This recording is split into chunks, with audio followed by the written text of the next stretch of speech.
रही अवैध वॉल्वो बसों को लेकर पूर्व मंत्री जीएस बाली ने कहा कि सरकार की शय में वॉल्वो बसें प्रदेश में दौड़ रही हैं और सरकारी बसें बंद पड़ी है। सरकार अब टूरिज्म की वॉल्वो बस चलाने की बात कर रही है, लेकिन सरकार को पता होना चाहिए कि टूरिज्म भी किसी फिक्स रूट पर वॉल्वो बस नहीं चला सकता।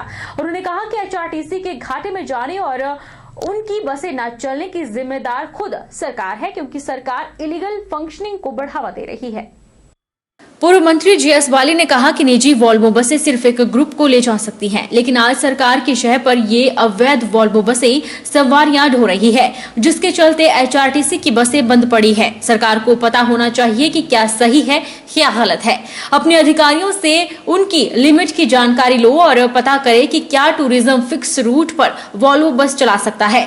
बाली ने कहा कि उन्हें लगता है कि सरकार या तो आंखें बंद कर रही है या इलीगल फंक्शनिंग को बढ़ावा दे रही है। प्राइवेट वोल्वो दौड़ रही है रोज हर जगह से, और सरकारी वोल्वो जो है एचआरटीसी की बंद पड़ी है। टूरिज्म वाले कह रहे हैं जी हम अपनी वोल्वो चलाएंगे। इनको पता है कि टूरिज्म वाले भी वोल्वो चलाएंगे, that is also illegal. Government is encouraging illegal functioning. वो एक टाइम के ऊपर नहीं चला सकते हैं, उनका भी कॉन्ट्रैक्ट कैरीज है जैसे प्राइवेट का है। They can only carry the groups and troops, they can not take away the single passenger. तो कानून की उल्लंघन अगर सरकार ही करने लगे और वो भी फिर प्राइवेट को कितनी इनकरेजमेंट मिलेगी।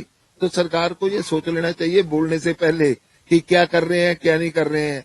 अपने अधिकारियों को भी बताना चाहिए कि ये आपकी लिमिट है, आप ये कर सकते हैं ये नहीं कर सकते हैं। इसका मतलब कि सरकार जो है या तो आंखें बंद कर रही है या गैर कानूनी काम करने की इजाजत दे रही है। नूरपुर शहर में बिजली और पानी की समस्या को बहुत जल्द हल कर दिया जाएगा, यह कहना है वन मंत्री राकेश पठानिया का। पत्रकार वार्ता के दौरान पठानिया ने कहा कि अब जो नई नगर परिषद कमेटी बनकर आई है वो भाजपा समर्थित कमेटी है और सभी के साथ बैठकर समस्याओं के निवारण को लेकर उचित कदम उठाए जाएंगे। वन मंत्री राकेश पठानिया ने कहा कि मेरा नूरपुर स्वच्छ नूरपुर और हरा भरा नूरपुर इस नारे के तहत विकास कार्यों को अंजाम देंगे। पठानिया ने कहा कि कमेटी चुनाव संपन्न हो चुके हैं और अब कोई पक्ष विपक्ष नहीं रह जाता। अब मात्र एक ही उद्देश्य है कि समस्त शहर के विकास के लिए बिना भेदभाव काम करना और कमेटी को साथ लेकर इसी ध्येय के साथ वो आगे बढ़ेंगे। हमने आपसे कहा कि सारे नूरपुर को जो हमने नारा दिया है, मेरा नूरपुर स्वच्छ नूरपुर हरा भरा नूरपुर, इसमें बिजली की समस्या ना आए, पानी की समस्या ना आए। देखिए मैं एक एग्जांपल आपके सामने दे रहा हूं। मैं कैबिनेट मिनिस्टर बना, हमारे से पहले आदरणीय सतमा जी ने नूरपुर का नाम रोशन किया और वो हमेशा राजनीति से ऊपर उठ के कार्य करते थे। इस कमेटी ने मुझे कैबिनेट मिनिस्टर बनने के बाद कमेटी में फैसिलिटेशन के लिए भी नहीं बुलाया। बनता यह था कि कमेटी मुझे बुलाती, मेरा फायदा उठाती, मुझे बुला के मुझे प्रस्ताव देती और मुझे बुला के मेरा स्वागत करती कमेटी में। पर इस कमेटी ने इतनी घटिया राजनीति करने का प्रयास किया कि एक कैबिनेट मिनिस्टर जो आपके क्षेत्र से बनके गया है, अगर मुझे वो बुलाएंगे तो मैं नूरपुर के विकास की बात करूंगा ना। राजनीति तो ये 4 दिन की थी, खत्म हो गई। हमने तो ये निर्णय लिया कि इसके बाद हमारे दिल में कोई ऐसी गंदी राजनीति नहीं आएगी। बिजली की हमारी प्राथमिकता है, पानी की हमारी डेली 2 टाइम की प्राथमिकता है। जो हमने वादे किए हम पूरा करेंगे। मेंटेनेंस पार्ट जो था उसमें बहुत कोऑर्डिनेशन में एक वो रहता था, और जो नूरपुर का फीडर था उसकी लगभग लाइन जो थी वो 100 किलोमीटर में थी। अब बड़वाड़ में जो 33 केवी का हमारा नया फीडर जो अप्रूव हो चुका है, जिसमें लगभग 7.5 करोड़ रुपया खर्च आना, वो केवल 5 पंचायतों को और केवल वो पूरा फीडर जो है नूरपुर के लिए डेडिकेटेड होगा।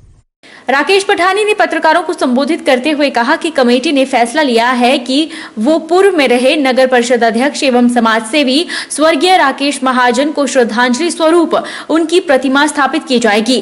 पठानिया ने कहा कि राकेश महाजन एक ऐसी शख्सियत थे जिन्होंने नूरपुर में जन्माष्टमी को जन्म दिया और उसके साथ नूरपुर के दशहरे को राज्य स्तर पर पहचान दी। पठानिया ने कहा कि राकेश महाजन दुखी और जरूरतमंदों की सहायता करने के लिए हमेशा तत्पर रहते थे। ऐसे में एक प्रतिमा की स्थापना के साथ उनको एक सच्ची श्रद्धांजलि नगर परिषद कमेटी द्वारा दी जाएगी।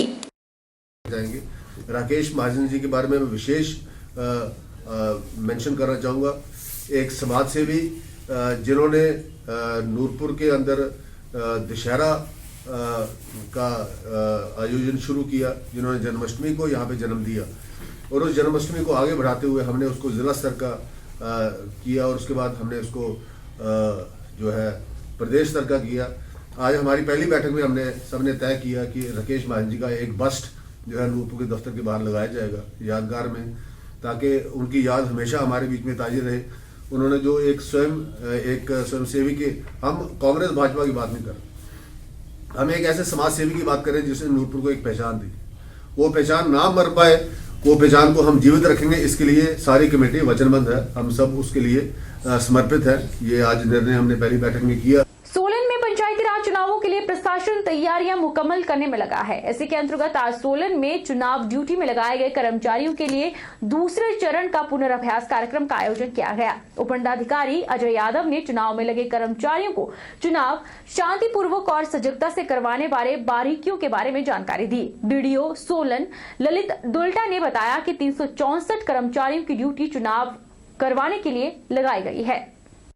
आज विकासखंड सोलन की 37 पंचायतों के अंतर्गत सेकंड रिहर्सल का आयोजन किया गया, जिसमें 364 मतदान कर्मियों ने भाग लिया और उनको विस्तृत रूप से समझाया गया कि उसमें विस्तृत रूप से ट्रेनिंग दी गई है। और इसके अंतर्गत 223 मतदान केंद्र है, जिसमें कि फर्स्ट फेज में 91 पोलिंग पार्टीज मूव करेंगी। सेकंड फेज में आपके 77 मतदान केंद्रों में मतदान होगा और थर्ड फेज में 55 मतदान केंद्रों में मतदान होगा। अतिरिक्त उपायुक्त जतिन लाल ने मंगलवार को क्षेत्रीय अस्पताल मंडी में स्थापित निरोग केंद्र का शुभारंभ किया। मुख्यमंत्री निरोग योजना के तहत स्थापित इस निरोग केंद्र का मकसद लोगों को बेहतर स्वास्थ्य जांच सुविधा देना है, जिससे आरंभिक अवस्था में ही स्वास्थ्य समस्याओं के बारे में पता लग सके और शीघ्र निदान एवं चिकित्सा मिलने से लंबी अवधि तक रहने वाली बीमारियों से बचाव हो सके।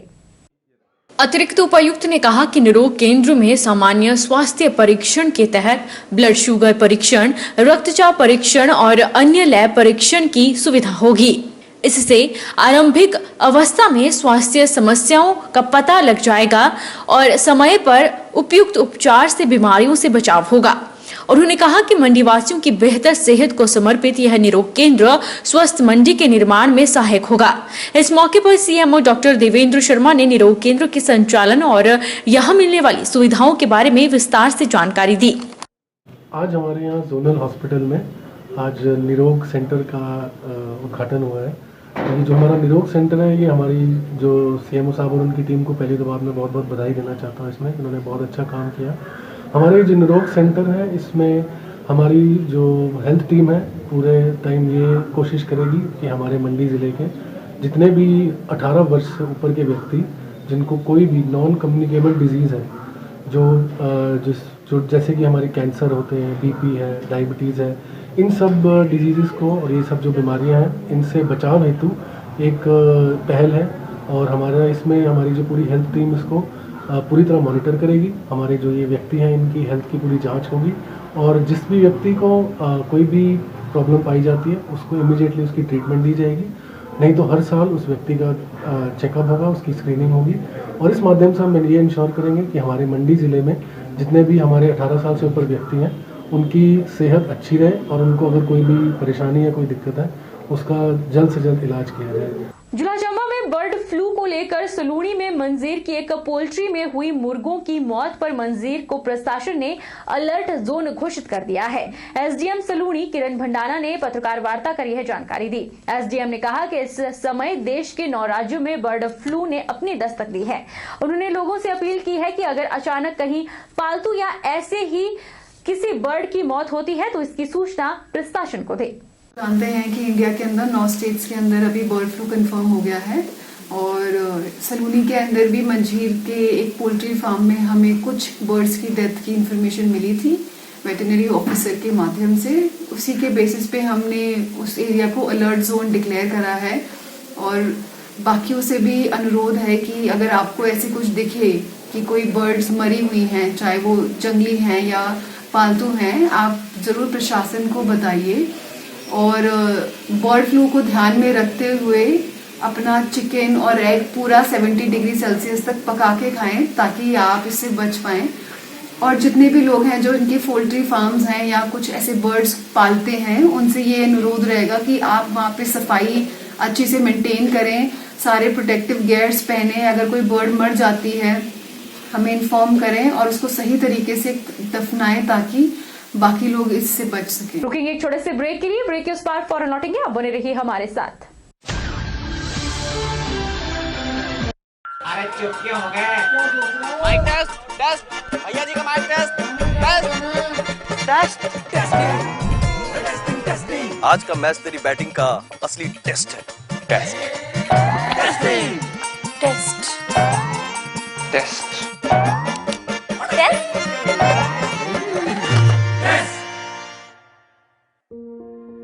मन में शक है तो सरकारी अस्पताल के आईसीटीसी में HIV की मुफ्त जांच करवाएं और सलाह पाएं। ये सब बिल्कुल गोपनीय है। अगर टेस्ट पॉजिटिव निकले तो मुफ्त चिकित्सा के लिए ART सेंटर में जरूर रजिस्टर कराएं। HIV के साथ भी आप सामान्य जीवन जी सकते हैं। तो लीजिए एक कदम जिंदगी की ओर।